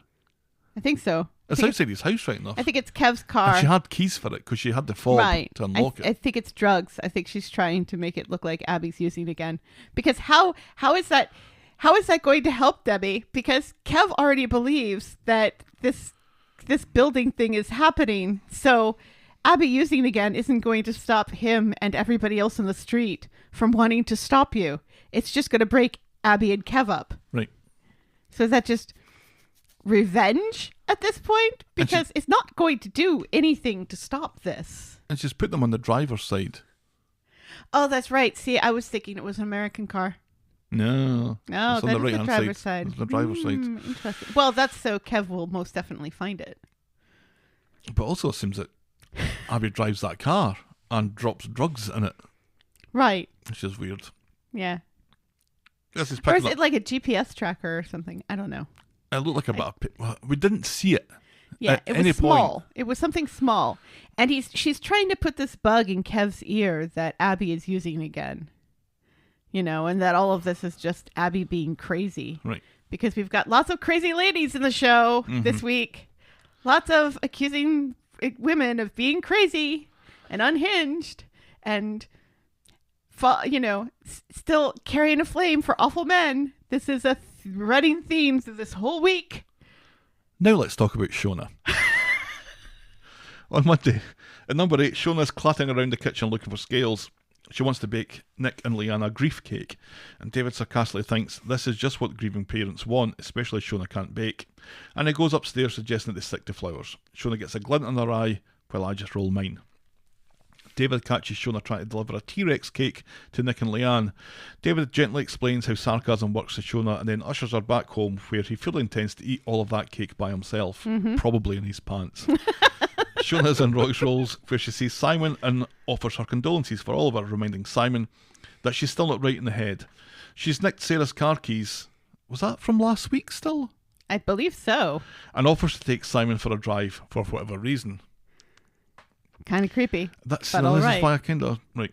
Shona gets home and is cagey about where she's been. David apologises for his sarcasm before and does his best to explain why a cake isn't the best thing to give people who are feeling as bad as they've ever felt in their lives. But, in a way, I kind of feel like she had a point because they do need to eat. Cake. Cake is comforting. And everybody else has already brought flowers to the point where they're starting to use their teapots as flower vases. Right. So more flowers isn't going to help. Cake might. Shona resolves to do the opposite of what her instincts say from now on, and David calls this a capital idea and not the worst idea ever. Right. On Wednesday, Simon meets Shona in Roy's Rolls. He's not having a great time of it today. He's not looking forward to the celebration of Oliver's life and feels like he has to be strong for Leanne. It's a struggle. So to cheer him up, Shona gives him her breakfast to go. Which was actually David's breakfast. Right, where's my fucking breakfast? He says on the phone. In his pants. Simon is meant to do a reading at the celebration of Oliver's life. What's he meant to say? Shona suggests talking about his memories. What memories, says Simon? He was only 3. To which all of the audience says, exactly. Exactly. He talks about the things that he won't get to do with his little brother, and Shona thinks that should be the focus of his reading. Simon is appreciative of the help. He offers to put some music together for her, but not in the mixtape. It's not the 1990s. And he says it like that, kinda. It's a playlist. Shona has heard of such things. Then she calls David a midget to his face, and he goes off to get an old iPod for her. Simon, that is, not David. Ah. Then David sees Simon and Shona together. He's not jealous, but he mentions that it might be worth making sure he's not picking up on any erroneous signals that are getting bandied about, and she seems oblivious to any possibility of that. Mm-hmm. I did worry about the playlist.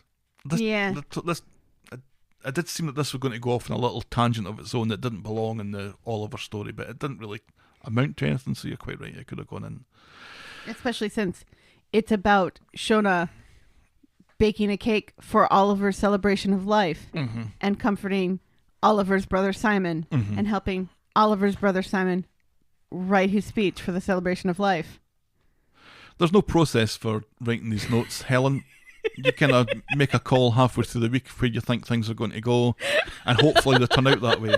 And you know what? For 131 episodes, they fucking well have. Our penultimate storyline today, at the hour-and-a-half mark, is Johnny and Jenny. What? Johnny and Jenny. Ah.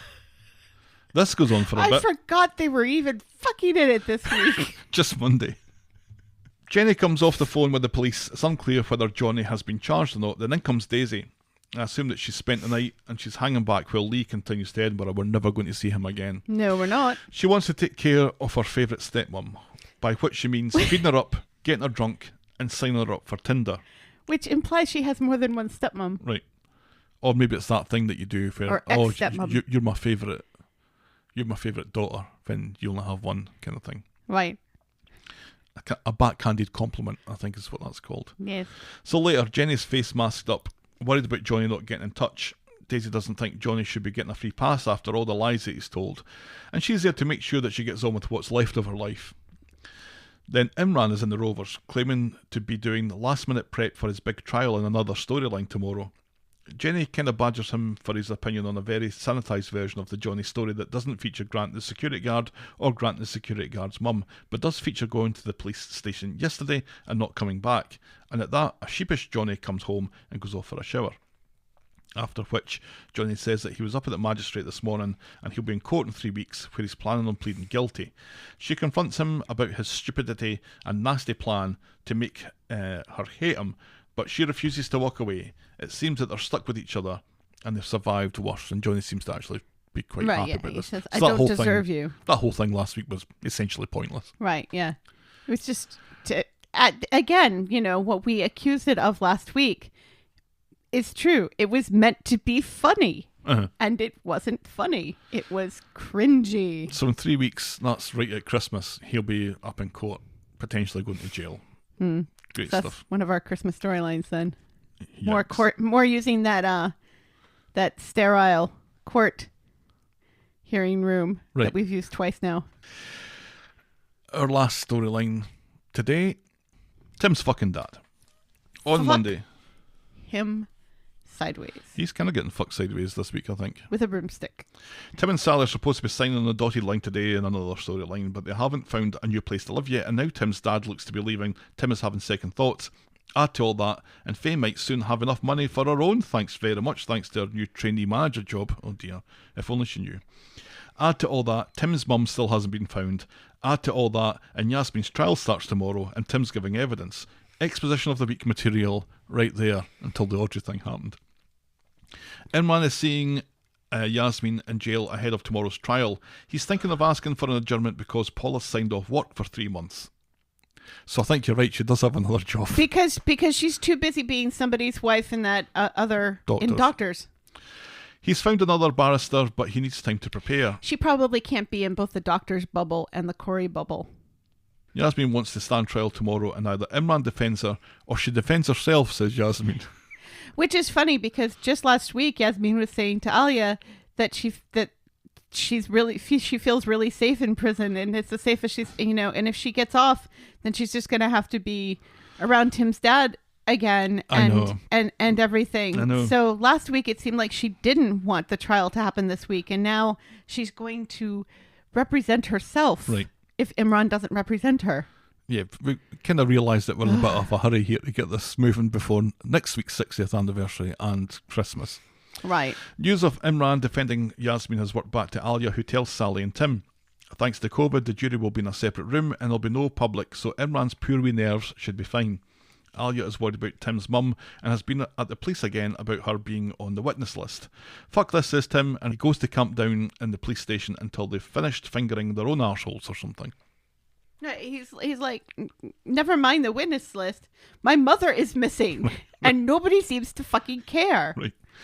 Back in the street, Tim's dad winds up Tim and Sally about moving. Tim says the only place Tim's dad will be moving to will be the big house, especially now that the police are searching for Tim's mum to be the star witness number 2. Tim's dad sees PC Tinker arrive in the street and tells Tim that he always did walk away from his family and even let Faye walk away from his grandchild. He knows that Tim wouldn't amount to anything and he would never, but he never thought that he would be such a twat. He let Faye walk away from his grandchild? Uh-huh. Faye had a kid that she gave away and I think now lives in Spain. Oh yeah, I did know that. Mm-hmm. I thought she was referring to, Faye walking away from Tim's dad, and I was like, that...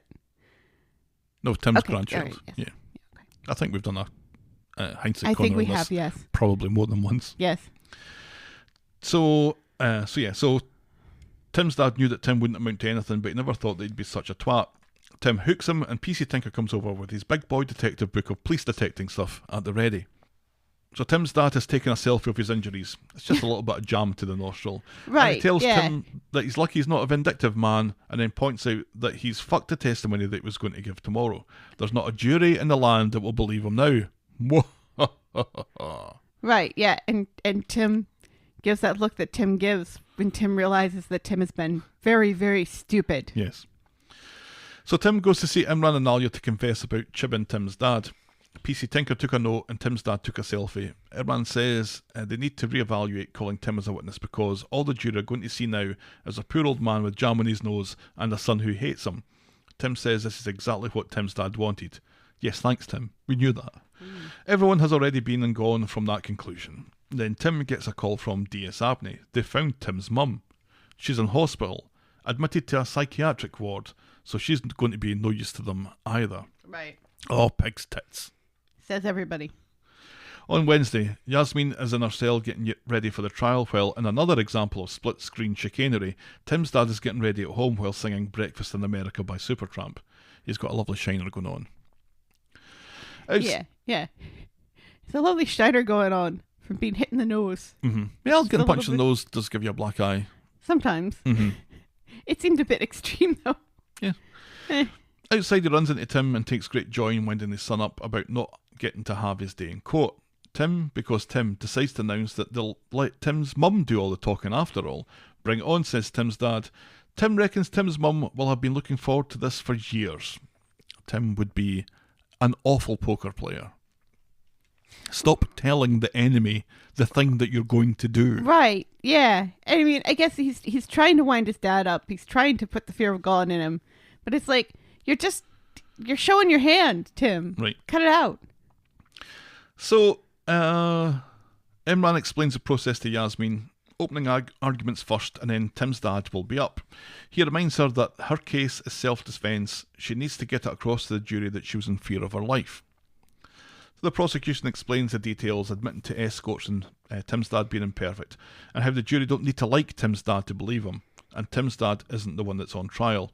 Imran makes a case for defence which is around coercive control and that Yasmeen is the real victim here, isolated from her friends and her family, exploited and regulated by Tim's dad. Tim's dad is sworn in and Yasmeen is visibly shaken by this. He describes a good relationship with Yasmeen at the start, but she's a drunk. He was a regimented man, but you need structure when you're dealing with an alky. He was scared of her. He just tried to be a good husband, but it was never enough for her. Meanwhile, Tim is going to see Tim's mum, who isn't in Oldham after all. She's in Wedding General.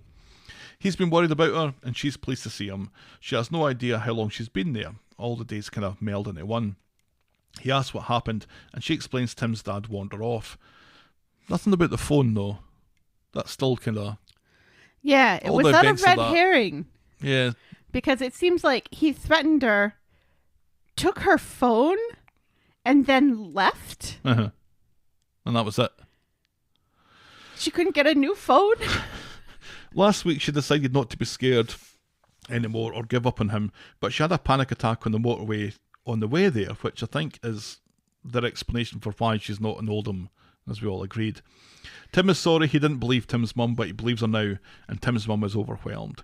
He asks her to give evidence, but she can't stand up in court and look Tim's dad in the eye. Where was she? She's not strong enough. So she was hiding out somewhere. In Oldham, in the psychiatric ward. Or was it Weather General? She's at Weather General psychiatric ward now. But in between the time, where was she in between the time Tim's dad first went up to threaten her and stole her phone? And last week when she finally got the bravery to drive down to Weatherfield to I guess either confront him or just to see Tim, because the police have been to her house multiple times, knocking on the door, trying to find her. There was just mail. The neighbors have said they haven't seen her in forever. Where was she hiding out? I'm assuming she ran away and was hiding out away from Tim's dad. I think she was in the hospital in Oldham. But that's not what she says. Well, she doesn't say anything that makes sense. None of this makes sense. None of this explanation for where she's been makes sense. Timbot 4000 says this does not compute. And it's not the only thing in this storyline this week that doesn't compute, Timbot. So Tim reminds her that she's safe now, but Tim's mum sees him everywhere, even through the little windows in this place. This is the sort of thing that he does. He spies on people. Not anymore, Tim's mum, says Tim. We're going to keep you safe. Tim says he hates what Tim's dad has done to him and that he's part of him, but Tim's mum puts a stop to that talk. This is what Tim's dad does. He makes it feel like it was your fault. That's why we need to stop him, says Tim. Meanwhile, Tim's dad is laying on thick in the court. He's admitting that the argument that happened that night was his fault. She was sober that night, so it all kicked off when she wanted a bevy. He makes out that she was wanting to drink the wine and he was trying to stop her. He didn't have a knife. He wasn't waving a knife. She came at him with the bottle while he was empty-handed. Meanwhile, Tim is saying goodbye to Tim's mum, making it clear that the only way to deal with this is for her to give evidence. You should have seen Tim's dad's face when I told him I was coming to see you, he says. And he says, ta-ra, and he leaves. Mm-hmm. Now Imran is quizzing Tim's dad. He asks if he's a good husband, and he says he was. Well, what about all those escorts she slept with? And Tim's dad reckons maybe he wasn't such a great husband after all. What about Pippa Metcalf? She had mental issues, says Tim's dad. Imran asks if he was faithful to her, and he says that he was up to her death, as he told the police. Tim's dad dodges a question about her being dead, saying that he believed her to be dead, but then Tim's mum turned up claiming to be her, and it got him all confused. But on reflection, he thinks it was her. And there's something about there's no photographs of her. He destroyed them all. Right. And then why lie to the police and to Tim to protect him, says Tim's dad. Having two crazy wives wasn't his fault. And everybody seems to completely forget that there was a third wife in between the two of them. Yeah. What about your second wife? And we kind of skipped over the whole chlamydia thing, didn't we? Although we did. It didn't matter because he does it gets a call back later. Back home, Ryan thinks that it went well. Why on earth Imran didn't, object to an awful lot of that shite that Tim's dad was saying, in the beginning, though, about just spewing lies. It was just... For a start, how do we prove that Yasmeen was an alcoholic? We just have your word for it. Right. Nobody else thought that. Mm-hmm. So when later on they're trying to say, well, you're the only one that's saying that he did this. Uh-huh. Well, he's the only one that's saying that. Right, yeah. And this happens quite a bit. They talk about Kathy being a witness, but we never get to see Kathy's testimony. Oh, because it was Brian's week on the show this week. And nobody asked, nobody said to anybody, do you believe this woman is an alcoholic? And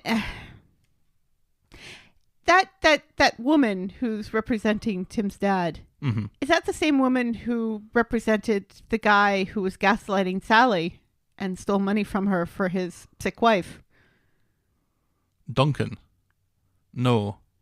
But according to Twitter, she has been on the show before. She was representing Nathan and his sex gang that ganged up on Bethany.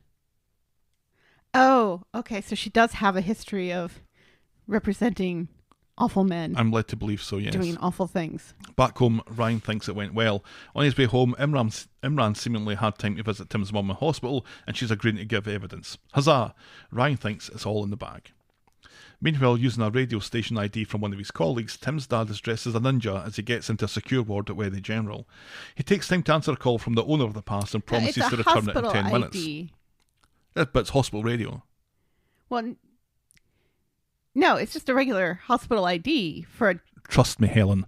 I looked at this fucking thing long enough to know really that it's did. hospital radio.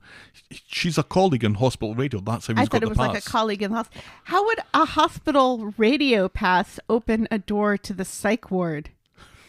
Timbot 4000 says this does not compute. Yeah. Keep your I am Timbot 4000. Tim's fucking dad can go and fling shite at himself. We haven't used that one in a while. Both, I mean, Tim's dad, Timbot 4000 hasn't said expressed that in a while. while. It's all true. It's all true. Yeah, so he promises to return it in 10 minutes. He goes into Tim's mum's room and wakes her up. Hello, Tim's mum, says Tim's dad. He shuts and locks the door, and she hides behind a chair. And there's no panic button in the room. There's no nurse call button in the room. She admits that Tim has talked her into going to court. Why are we saying these things? Why are there no nurses or anybody in the hallway? There's not even a nurse's station in the hallway. Where are all the people who work in this hospital? He can't wait to hear her truth about all her psychotic episodes. He says all he did was take care of Tim because she was incapable. He wants people to know what a fruitcake she was. The jury will look at her once and lock Yasmeen up, and he leaves with Tim's mum a bubbling wreck. At home, Tim's mum calls Tim. She can't go through with the evidence again.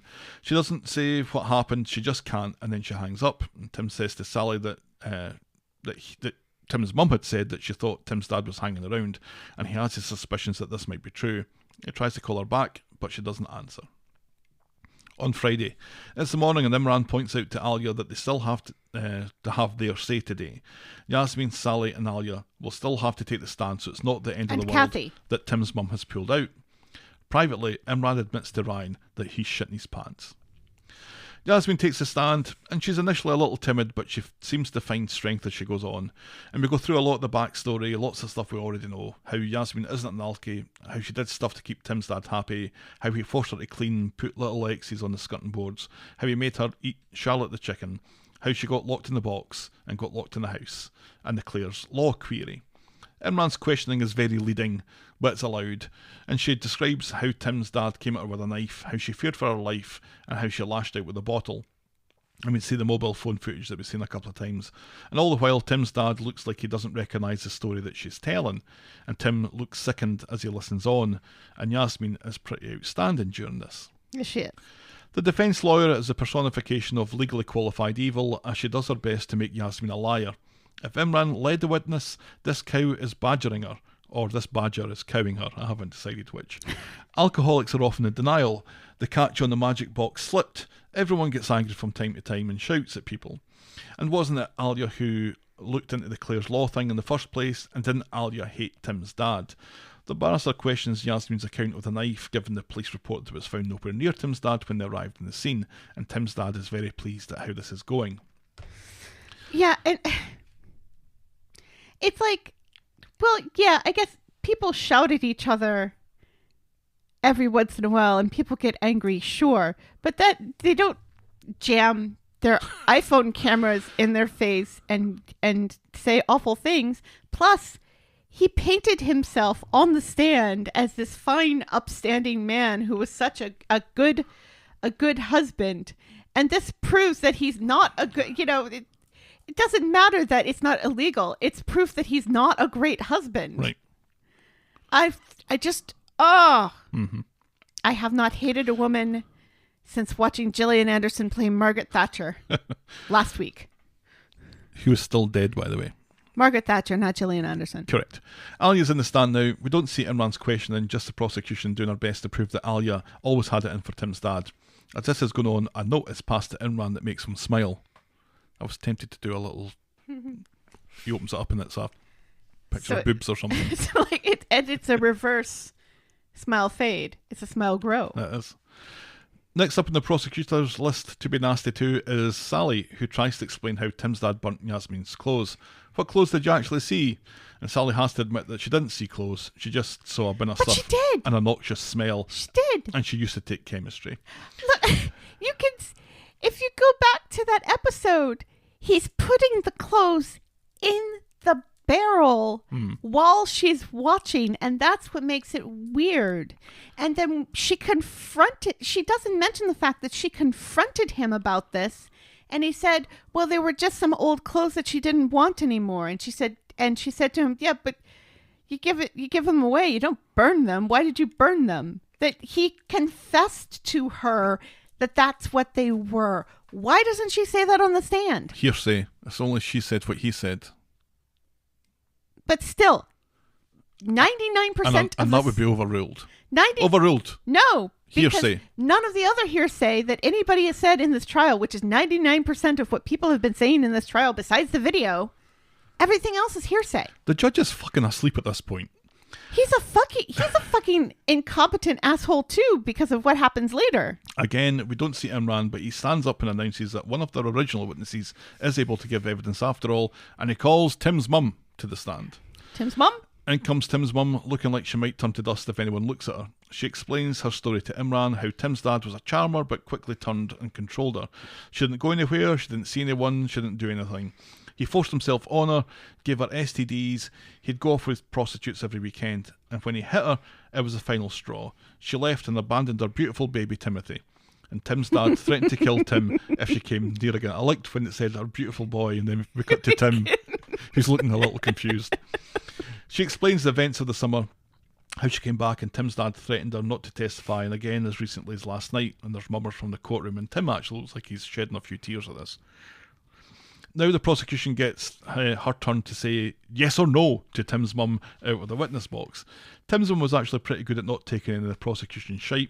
When she tries to call Tim's mum delusional, Imran suggests getting the hospital CCTV, which the prosecution is oddly against. The judge is cool either way, dudes, but he wants a quick resolution to this because this storyline has gone on long enough, thank you very much, so let's be getting on with it. Yeah, he's like, I agree that we really should have this, but I can't be arsed waiting to wait, so we're not going to do it. He's there eating his popcorn, dressed as Michael Jackson for some reason. It's like, don't you want... This may keep a woman out of prison if we could prove that this happened. But it's too much like hard work. But it's too much effort. Because I haven't, done any judging here yet. I haven't overruled anything or told the prosecution to stop badgering the witness, etc. And stop the defense to stop leading the witness. Well, the prosecution was doing an awful lot of leading and just letting Tim's dad just wax on. So the prosecution gets at it again, accusing Tim's mum of tracking down Yasmeen to concoct this story to discredit their ex. Maybe she still has the hots for Tim's dad and wants her whole. What? Tim's mum tells the barrister... grasping at straws at the best of it. Tim's mum tells the barrister that she's as bad as Tim's dad, telling Tim's mum how she feels and putting words in her mouth. Everything here stems from Tim's dad. She's been afraid all her life, but she's not afraid anymore. Nothing has been made up. Nothing has been concocted. They've simply told their truths. And later, after it's all over, Alia's on the phone to Yasmeen. Alia's in good spirits, thinking that Tim's mum was a legend, and Yasmeen agrees, but Yasmeen thinks that all they have on their side are stories. The prosecution have the evidence, but they will get their answers soon enough. And that's how we end this week's episodes. Well, I loved it this week. This was great this week. There are holes that you could drive articulated lorries through, but I loved this. Tim's dad's testimony, I kind of had to do that thing that I had to do before during this storyline where I had to put my iPad away from me and just kind of listen to it and not watch it because it was making me feel uncomfortable and a little triggered again, just hearing him say all those awful things again, and be reminded of all the awful things he did again. It's just when you sit back and you listen to all the awful things that he did do, because I mean, Imran did prove that he's a liar. Yep. That he lied about being a good husband. There's video proof of that he was a bad husband. Yasmeen and Tim's mum have given pretty detailed descriptions of awful things this man has done to them. It was great hearing Yasmeen say about the little X's and then Charlotte the chicken. He made me eat. He killed my favorite chicken and made me eat her before telling me that it was my favorite chicken. Now, the prosecution, if they're doing their job right, should be going through every one of those points and trying to disprove them. And instead, she's making outlandish accusations that Tim's mom still is carrying a flame for this guy that she hasn't seen in 30 years. If I'm sitting in the jury box or in the other room, socially distanced from other jury colleagues, I am not believing a word that Tim's dad says because it's been proved that he's a liar. And I'm finding Yasmeen and Tim's mum very credible witnesses here. This has been kind of billed as this could go either way because they've made the prosecution barrister so utterly evil. And the judge so awfully incompetent and not. But this is a slam dunk as far as I'm concerned. One line. He has one line. What I thought was quite interesting was, Tim's dad is making all these faces as he sits and listens to some of this, but there were moments where it seemed very believable that everything that has been described was news to him. Really? That wasn't something that happened. I didn't, the whole chicken thing, sure. Right. But or his point of view is different. He's like, this wasn't as horrible as they're making it out to be. This shouldn't have hurt their feelings this much. In the same way as I don't think Ray thinks that he's a rapist, even though he is. I don't think Tim's dad thinks that he's done anything wrong here. No. Even though he clearly has. Yes. Because men are the worst. But that's where the kind of the saviour aspect of it, that it doesn't exist, because to get your redemption you have to recognize that you did something wrong. So he hasn't done anything. In his mind, he hasn't done anything wrong. No. So he can't survive this. He has to die. Unless they lock him away forever, and then he finally in prison has that redemption moment, much like Jeffrey Dahmer did. We need to have murdered by other prisoners. We need to have that moment where he has that, where he realizes that the error of his ways, which we're never going to see, or he has to die. Because at this point, if he was still a young man, at this point, maybe he would have realized the error of his ways. But the fact that he has lived a very long life doing this sort of thing over and over and over again. He doesn't know how not to live this way. Right. Yeah. You really can't teach an old dog new tricks. Right. Do you expect Yasmeen to get off? I mean, so to speak. I mean, I don't expect her to leave the show, and I don't expect her to be doing all of her scenes from prison from now on. Right. For a number of years. Might she go to prison for a little bit before some new evidence comes to light? I just can't see it. I can't see it. I think there is enough speculation in the whole, she claims she wasn't really an alcoholic, and yet she went to an AA meeting, so she must have thought at some point she was an alcoholic. What should have happened is, if this was really the line of defense that Imran is pushing here, he should have gotten a therapist or psychiatrist, an expert witness up on the stand, maybe even Toya, Right. who would be an expert witness in this case, to talk about what happens during coercion, how, Toy the would be a repeated- very bad witness here. By the way. well, yes, but how a man or a person saying these things over and over and over again, over time, it makes you think that what they're saying is true, even though it's a lie. Right. And so you are manipulated, and other evidence from an expert witness would have helped their case. The fact why nobody seemed to ask Sally or Kathy or Alia, do you think your friend or your grandmother is an alcoholic? Is there any evidence that she was an alcoholic over the years? Nobody seems to have asked that